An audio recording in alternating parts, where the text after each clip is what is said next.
Look at this scene.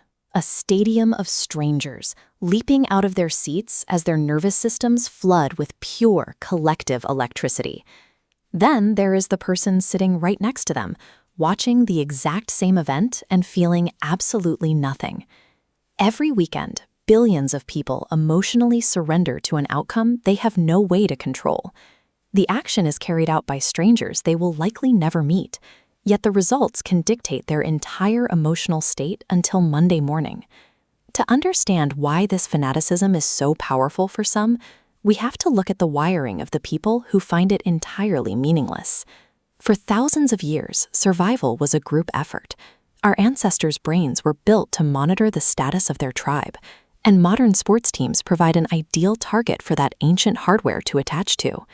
Teams function as modern tribes.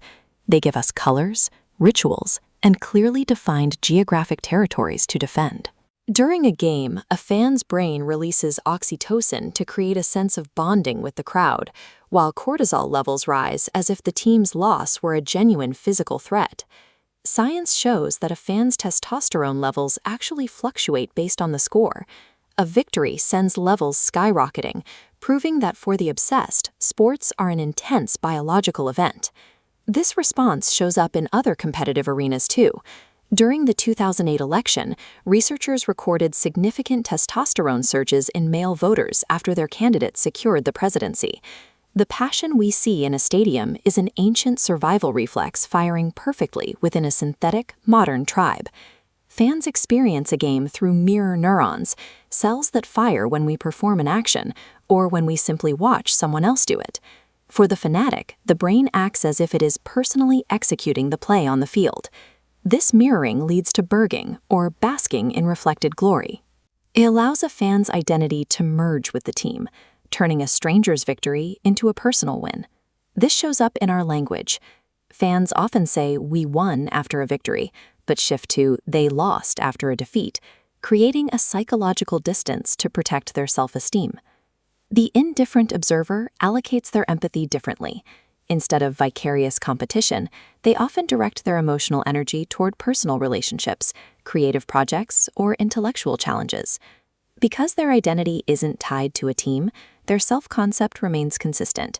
They don't rely on a scoreboard to tell them if they've had a successful day. For the fan, the team acts as an external scaffolding for identity.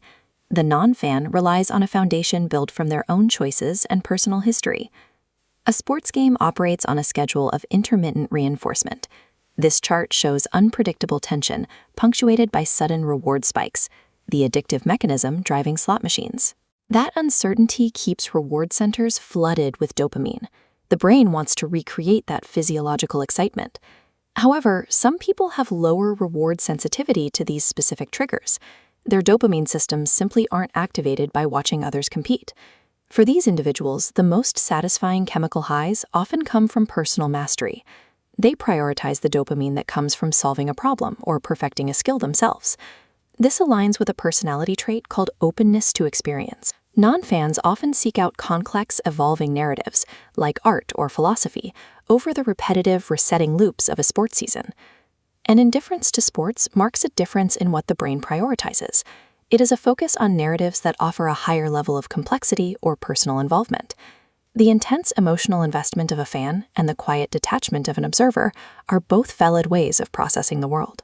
These behaviors represent two distinct, psychologically healthy strategies for managing emotions and finding meaning in a chaotic world.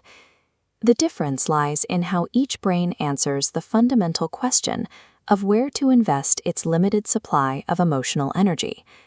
Whether you are part of a stadium cheering for an epic narrative or quietly writing a story of your own, your brain is functioning exactly how it was uniquely calibrated to navigate the human experience.